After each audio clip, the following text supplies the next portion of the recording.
Associação de Magistrados do Maranhão começa o ano sob nova direção. O novo presidente, eleito em novembro do ano passado, tomou posse ontem e já começou a sua administração. E é com ele que eu vou conversar agora de manhã, doutor Olídice Barros, que é presidente da Associação de Magistrados do Maranhão. Bom dia, doutor Olídice. Seja muito bem-vindo e parabéns. Bom dia, Elda.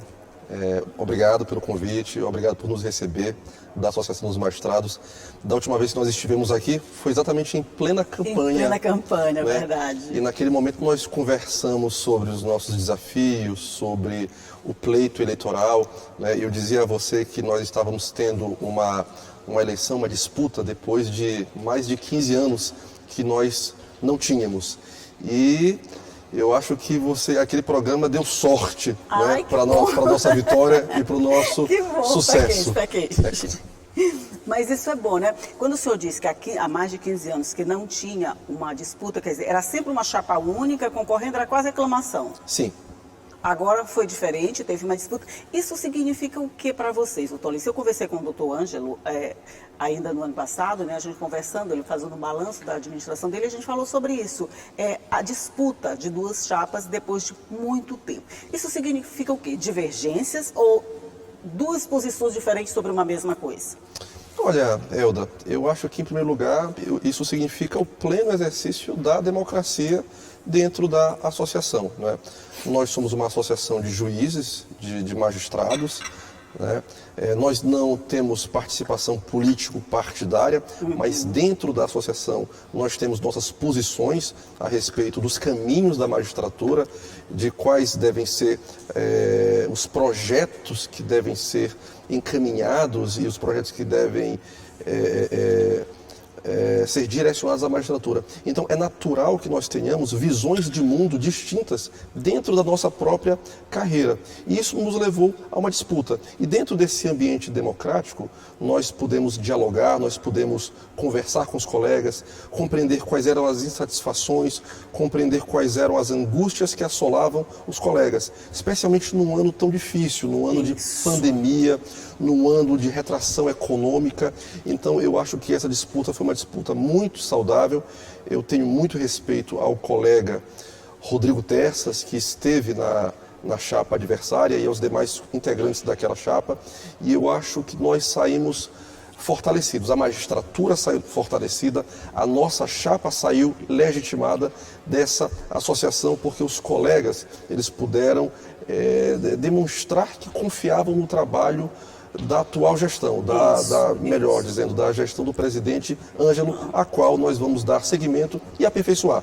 Com certeza. E eu acho que quando é a disputa fica melhor, não fica não, doutor Olídice? Porque assim, quando é uma chapa única, não sei se eu estou falando besteira, mas quando é uma chapa única, quer dizer, você já tem quase aquela certeza que vai vencer. Aquilo foi um consenso, imagino, foi escolhido uma chapa só, que representa a posição de todos, não sei todos. Mas quando tem uma disputa, fica uma coisinha um pouquinho melhor quando se vence, né? Que são dois pontos de vista diferentes sobre uma mesma coisa. Eu acho que todos querem o bem-estar ou a melhoria da Associação de Magistrados, mas são posições diferentes. Quer dizer, quando ganha, dá um gostinho melhor, não dá não?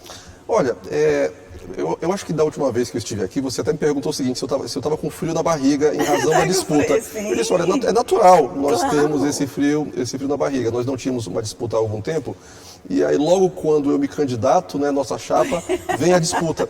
Mas a gente encarou aquilo com muita tranquilidade, Gerda. Eu acho que ali foi importante, eu acho que depois que aquela disputa se estabeleceu, depois que a discussão estava posta sobre os destinos da magistratura do Maranhão e os destinos da magistratura nacional, foi importante porque a gente pôde confrontar duas visões de mundo, duas visões de chapa, dois projetos dentro da magistratura. Como é que cada grupo pensava a associação dos magistrados, né? Então eu acho que foi importante porque nós pudemos expor o nosso lado, como nós pensamos o judiciário, como nós pensamos o trabalho dos magistrados, a defesa das prerrogativas, os projetos, a valorização, a qualificação dos juízes. E eu acho que foi importante. E a associação, ela cuida disso tudo. A associação, ela tem vários vieses, várias dimensões. Ela tem uma dimensão mais associativa, que congrega, que faz o congraçamento dos magistrados. Ela tem uma dimensão mais institucional, que é dirigida à melhoria da instituição do Poder Judiciário, né, ao aperfeiçoamento do Poder Judiciário, e ela tem uma visão político-institucional, que é exatamente esse diálogo que o Poder Judiciário, que é a Associação dos Magistrados, deve ter com o público externo, com a sociedade em geral. Isso. Então eu acho que em cada um desses tópicos, em cada uma dessas dimensões, nós podemos mostrar os nossos projetos e como nós pensávamos a magistratura. Então essa disputa, ela, como você disse, ela é sempre melhor e no final das contas é mesmo, porque a gente consegue dialogar. Eu acho que depois que a gente entra na disputa, que chega a adrenalina e a gente diz, olha, vamos assumir esse compromisso, vamos lutar e mostrar o que nós temos de bom para fazer pelo Judiciário do Maranhão. Eu também acho, a disputa é sempre mais saudável. Mais saudável, porque claro. Dizem que a unanimidade nunca é tão, não vamos usar aquele termo normal, mas que a unanimidade nunca é tão boa assim, né? A gente precisa ter essa disputa para você mostrar o seu ponto de vista e para ver se ele é aprovado pela maioria. Porque quando ele é aprovado pela maioria, e aí sim você tem a certeza de que você escolheu a coisa certa para lutar, né? Mas o senhor assume agora a AMA num momento assim bem delicado, vamos dizer. A gente está entrando no ano novo, né, 2021, já chegou, mas não é porque o calendário virou que todas as coisas mudaram junto, né? Vem muita coisa ainda do ano passado, a gente ainda tem 2020 na cabeça, né? Mas é diferente trabalhar nesse cenário.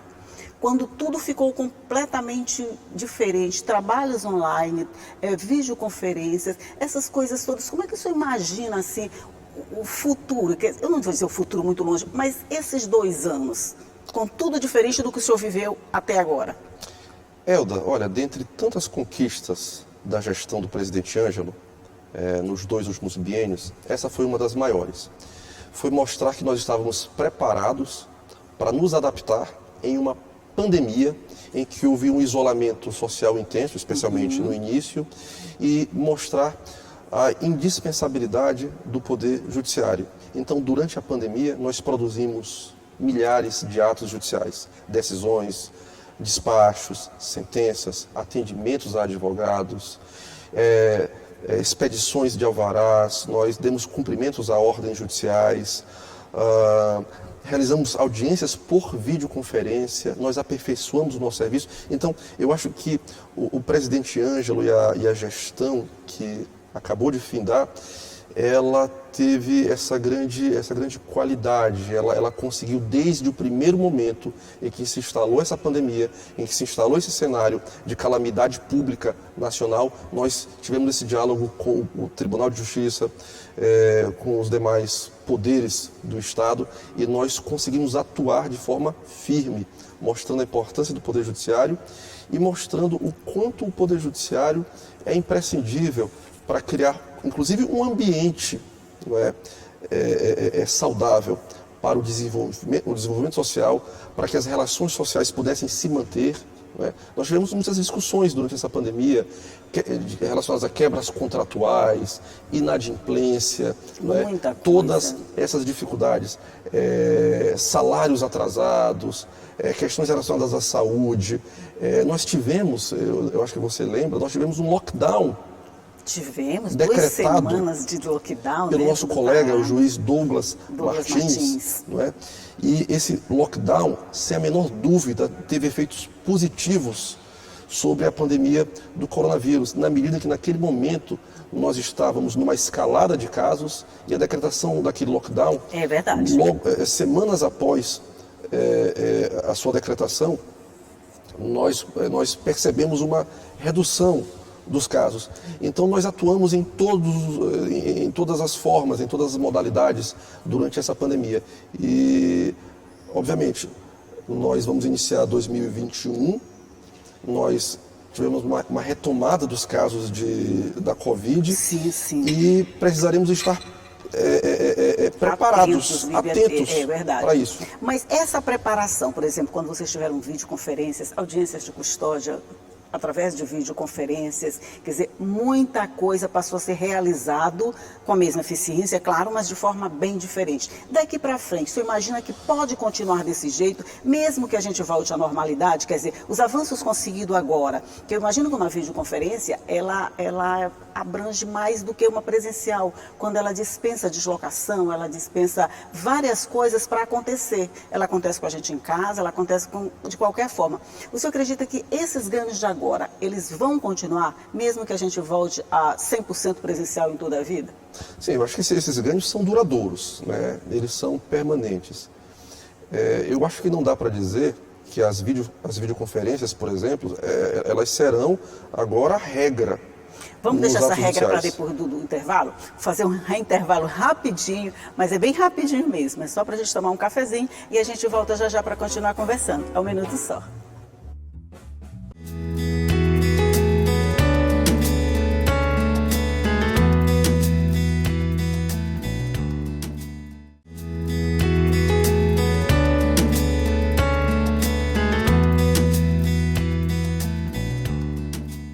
De volta, conversando aqui com o doutor Alídice Barros, novo presidente da Associação de Magistrados do Maranhão, sobre as novidades para esse biênio que começa agora. E a gente estava falando de uma dessas novidades, que são as videoconferências, né? Que foram realidade no ano passado. Aí eu quis saber se elas vão continuar, mesmo se tudo voltar ao normal.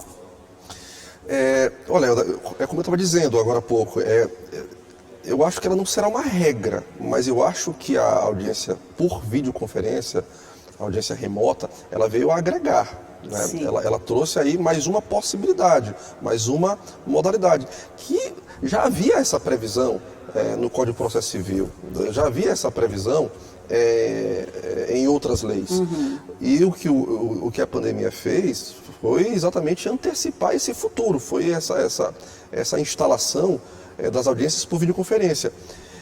Eu conversei com muitos advogados e alguns advogados diziam o seguinte: olha, uma coisa boa dessa videoconferência, sabe o que foi? É que agora eu talvez não precise mais me deslocar, sair daqui de São Luís, do Maranhão, para ir até o interior do estado ou para ir a outro estado, para conversar com o juiz, para tratar de um processo, não é? Ou então, por exemplo, aquelas cartas precatórias, em que a carta precatória é aquele meio de comunicação processual de um juízo para outro juízo, uhum, em que o juízo que expede a carta precatória, ele solicita o cumprimento de um ato. E um desses atos é exatamente uma audiência. Então, o juiz deprecante, a gente chama de deprecante, ele expede uma carta precatória para outro juízo. Deprecante. Deprecante e deprecado. Ave Maria. É o nosso juridiquês. Tá bom. Para que o deprecado ouça uma testemunha. E agora nós estamos fazendo isso por videoconferência. Facilita bastante esse processo, né? Entendi. Então a gente já oficia, intima e diz: olha, nós vamos fazer por videoconferência. E aí nós encaminhamos o link e fazemos. Agora, como eu disse a você, eu acho que não deverá ser uma regra. Acho que logo que tudo volte ao normal... E vai voltar, se Deus quiser. Vai voltar, se Deus quiser, né? Talvez não nesse ano por completo, talvez 2022, mas quando tudo voltar à normalidade, eu acho que a gente vai ter como regra, sim, a audiência presencial e a audiência por videoconferência, a audiência remota, ela será uma possibilidade, uma alternativa muito rica. Até porque, Elda, eu costumo dizer isso, e aí é uma impressão muito pessoal, que a audiência por videoconferência ela é uma audiência mais cansativa. Olha, a gente pensa o contrário, né? Que é mais tranquila, mais fácil, não, né? Mas sabe o que acontece? É porque a audiência por videoconferência, ela depende de uma série de fatores que não estão, às vezes, sob o seu comando, sob o seu controle, como, por exemplo, a internet. Sim. Então, cai a internet, o advogado está com um problema com o link dele, a internet está lenta, a transmissão, o som está baixo. E aí você imagina, fazer videoconferência às vezes com duas partes, seus advogados, 5, 6, 8 testemunhas, cada uma falando de um terminal, então tem que estar tudo muito bem preparado, tudo muito bem azeitado para que a coisa funcione. Tem que ter uma infraestrutura bem feita para que o resultado seja bom. Você até às vezes numa reuniãozinha de trabalho que a gente faz, um fala, a gente não ouve, a internet cai, o cachorro late, tem uma opção de coisa assim que acontece. Imagine numa videoconferência de uma audiência de custódia, por exemplo, deve ser bem tenso, quer dizer, tenso com a possibilidade do resultado não ser aquele que você esperava da realização da audiência, né? Mas eu acho que não tem jeito não, acho que ela veio para ficar, viu? Pela comodidade, como o senhor falou, esses detalhezinhos de distância, de tempo que são encurtados através da internet, eu acho que sim, esse eu acho que é um desafio que a gente vai ter que enfrentar. É que a gente tem que se adaptar mesmo, olha, isso não tem jeito não. Elda, e não deixa de ser uma forma de acesso à justiça. Né? Sim, sim. Uma forma de acesso à justiça. Assim, eu fiquei muito feliz, eu percebia, por exemplo, alguns advogados que talvez não tivessem tanta intimidade assim, advogados mais antigos, digamos assim, e que não tinham tanta intimidade com tecnologia, Isso. mas que conseguiram, não é? Mandavam um e-mail para mim, ou um e-mail para a unidade judicial em que eu trabalhava, e diziam assim: doutor Litz, eu queria uma audiência com o senhor hoje. E aí a gente marcava, às vezes à tarde, às vezes de manhã, às vezes à noite, não é? E de onde nós estávamos, e aquele advogado que estava ali naquela cidade, naquela comarca distante, não é? Um advogado em grupo de risco que não queria se deslocar até a capital, podia ter esse contato conosco. Então isso foi muito gratificante, porque aí nós ampliamos o acesso à justiça por meio da tecnologia e da informática. Certo, agora vamos falar de uma outra situação um pouquinho mais delicada. Uma que essa semana passada, ou alguns dias, foi divulgado pela Folha de São Paulo algumas acusações ao Judiciário Maranhense. A gente está num avanço do feminicídio muito grande aqui no Maranhão, né? Quer dizer, não só no Maranhão, no Brasil inteiro, mas aqui também a gente teve um crescimento muito grande. E uma acusação de que o Judiciário Maranhense, ele não está tendo condições de fazer, vamos dizer assim, proteção a vítimas de agressão, de violência doméstica. E isso já foi encaminhado, se eu não me engano, à Corte Internacional da ONU. Como é que a AMA se coloca nessa situação, doutor Lins? Inclusive o senhor, né, como um dos citados nessa situação.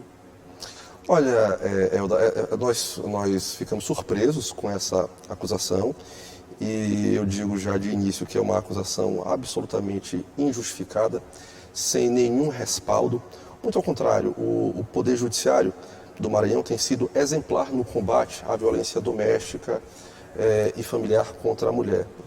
Um dos órgãos mais atuantes, exatamente do Tribunal de Justiça, tem sido a Coordenadoria Estadual da Mulher em Situação de Violência Doméstica e Familiar, então, que é coordenada pelo desembargador Cleones. Cleones Cunha. Cleones Cunha. É uma coordenadoria muito atuante, muito forte, muito firme, que atua sempre na questão da prevenção, né, da educação, realiza uma série de eventos. Esse ano mesmo, mesmo com a pandemia, houve muitos eventos em videoconferência, em lives.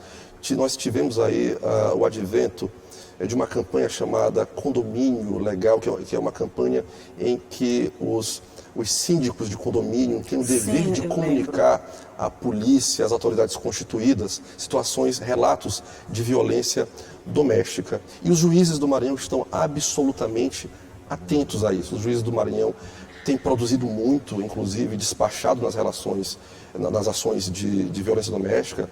As medidas protetivas de urgência, as chamadas MPUs, elas têm se avolumado, têm crescido, o que lamentavelmente também significa que nós temos mais casos de violência doméstica, mais casos de feminicídio, e esse é um problema endêmico que nós precisamos enfrentar, não é?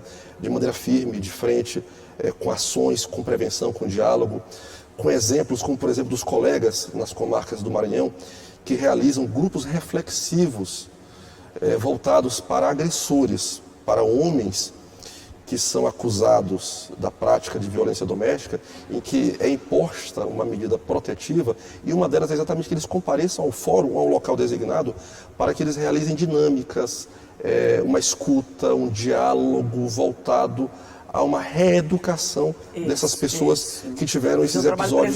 É um trabalho preventivo mesmo, de mudança de comportamento. Mas a divulgação de uma acusação desse tipo, inclusive levando a uma corte internacional, não traz de alguma forma assim, uma sombra para esse trabalho que vocês realizam e que de repente ele é colocado em xeque? Por exemplo, quando a Folha de São Paulo divulga, a impressão que se dá lendo a matéria, eu li a matéria, é de que houve omissão na garantia de segurança a uma mulher, uma psicóloga, que no caso buscou a proteção da justiça. Não passa essa impressão, não? o que de fato não ocorreu. Não é? O que de fato não ocorreu. Eu acho que a gente tem que respeitar o direito das partes de recorrerem, de buscarem os órgãos de controle, os órgãos correcionais e a imprensa, mas no caso específico, o que nós temos ali é evidentemente uma insatisfação de uma parte que não teve os seus pleitos atendidos pela justiça e buscou esse meio como uma forma de tentar reverter a sua situação. Veja que nós não temos, nesse caso específico que foi relatado por você e que consta da reportagem da Folha de São Paulo, nós não temos nenhuma irregularidade nos processos. Todos os processos foram julgados de acordo com o devido processo legal, passaram pelos 2 graus de jurisdição, ou seja, o primeiro grau julgou, o segundo grau, que é o tribunal, também julgou. Alguns desses processos chegaram a cortes especiais como o STJ. E aquela alegada omissão, ela não existe. Não há aquela reclamação que foi feita, por exemplo, de omissão, ela não chegou à nossa corregedoria. A nossa corregedoria do Estado, ela não detectou nenhum tipo de irregularidade. Me parece que é uma situação alegada de um divórcio que não foi decretado. Existe uma questão jurídica ali, que é preciso que ela seja compreendida, que é a seguinte: o juiz ele não pode decretar de ofício um divórcio sem que haja peticionamento das partes. Isso não aconteceu no processo, né? Então eu acabo ficando impedido de dar maiores detalhes, porque são processos que estão em contexto de essa opinião. Você não precisa muito discorrer muito sobre o processo. Eu só queria saber como vocês recebem essa denúncia e se de alguma forma isso traz um prejuízo para a imagem da AMA, principalmente porque está começando agora um mandato à frente da associação, e de que forma isso pode interferir nos trabalhos. Você acredita que não tem uma... Não, a gente tem que estar... A gente tem que ter tranquilidade com isso, Elda, porque assim, essas acusações elas sempre vão acontecer. Ser juiz é uma tarefa muito difícil, muito árdua, muito dura, exige muita coragem. Veja que nesse caso nós tivemos magistrados que se deram suspeitos, magistrados, juízes e desembargadores, para não julgar esse caso, né? Então, essa questão da suspeição, por exemplo, ela revela muito mais uma responsabilidade e um cuidado com a jurisdição do que uma omissão. Uma omissão, né? Entendo. Né? Porque qual é uma das garantias da jurisdição? É exatamente que você seja julgado por um juiz imparcial. Claro. Né? Que é um fundamento, é um pressuposto, a gente chama isso de pressuposto de validade do processo. Se o juiz não for imparcial, aquele processo ele pode ser declarado inválido, anulado. Então, as partes têm o direito, por exemplo, de dizer que aquele magistrado, aquele promotor ou aquele servidor, eles têm algum tipo de incompatibilidade naquele caso em que eles não têm o necessário afastamento equidistância para julgar. Isso. Mas não só isso. Se por algum motivo o próprio juiz, na sua esfera íntima, entende que ele não está em paz para julgar aquele processo, ele pode se declarar por suspeito. Eu não gostaria de especular sobre o que efetivamente aconteceu, não é? Mas o fato é que a suspeição por foro íntimo é um direito e, acima de tudo, uma responsabilidade e um cuidado com a jurisdição. E sobre essa preocupação a que você se referiu, sobre essa sombra, como eu disse, essas acusações elas sempre vão existir. Nós precisamos estar tranquilos, preparados para mostrar o que de fato aconteceu. Não é? A democracia é isso mesmo. A democracia ela é barulhenta, mas as instituições estão funcionando e nós estamos cientes de que nós cumprimos todo o nosso papel da melhor maneira possível, Elda. Isso que é importante. Eu acho que a acusação pode acontecer, a opinião divergente também. O que vale é você vir, expor o que aconteceu e, de alguma maneira, também mostrar o seu ponto de vista para não sobrar essa dúvida que a gente diz, mas os juízes fizeram isso. Porque, por exemplo, você tem que ouvir os dois lados, né? Porque você só ouviu, né? Mas os juízes fizeram isso e eles podem fazer? É mais ou menos assim, né? Mas olha, doutor Lídice, eu acredito que o trabalho de vocês, frente a esse aumento do feminicídio, deve ser dos mais responsáveis e competentes, afinal, é obrigação da justiça também garantir essa segurança contra a violência doméstica, né? Só rapidinho, que nosso tempo está terminando. Eu posso dizer dessa forma? Pode, claro. Olha, e veja, nós tivemos agora recentemente o caso de uma colega que foi assassinada em uma situação de feminicídio no Rio de Janeiro. Feminicídio, exatamente. Né? Uma juíza que foi assassinada numa situação terrível, na frente das filhas, véspera de Natal, chocou a todos nós. Então, veja a gravidade do feminicídio, atinge a todos, atingiu uma juíza, uma magistrada, que pelos relatos, ela já tinha problemas anteriores com o ex-marido, ela estava recebendo uma proteção da segurança institucional do tribunal, escolta, né? Uma escolta, parece que acabou abrindo mão, é e aconteceu aquilo. Então, esse é um fenômeno, esse é um mal que nós devemos enfrentar e nós vamos enfrentar.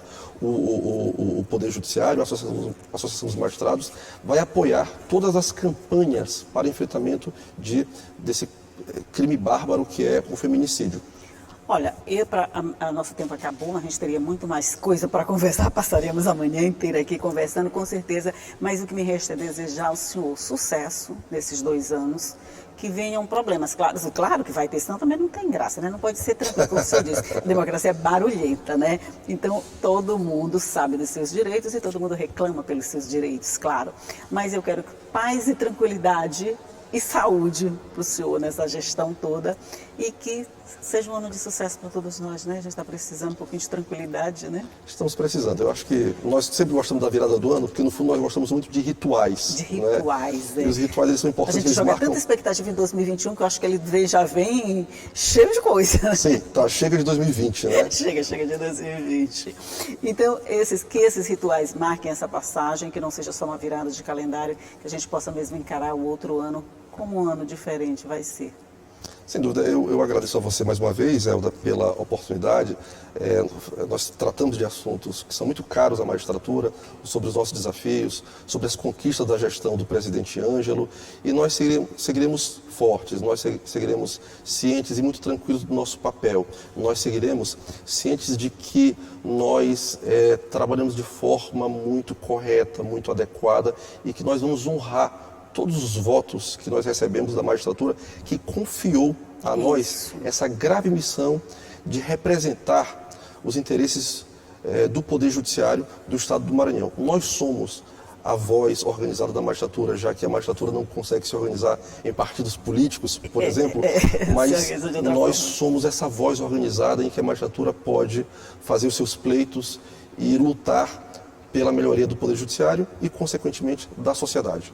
Olha, mais uma vez, parabéns e sucesso nesses 2 anos. Com certeza a gente ainda vai conversar muito a respeito durante esses 2 anos. Eu espero que o senhor volte sempre aqui para a gente conversar a respeito, até para mostrar para a sociedade o que está sendo feito pela Associação de Magistrados do Maranhão. Mas, olha, muito obrigado, bom dia e bom ano para o senhor. Muito obrigado, é um prazer e estarei à disposição sempre. Ok, obrigado. Bom dia para você também aí do outro lado. O ano já começou, tomara que ele tenha começado muito bem e que a gente tenha um ano de paz e saúde. Mas só para lembrar, essa entrevista fica à sua disposição no nosso site, nas nossas redes sociais e você pode ver a hora que você quiser. E todo dia eu vou estar aqui às 8h30 da manhã esperando por você. Combinado? Tchau!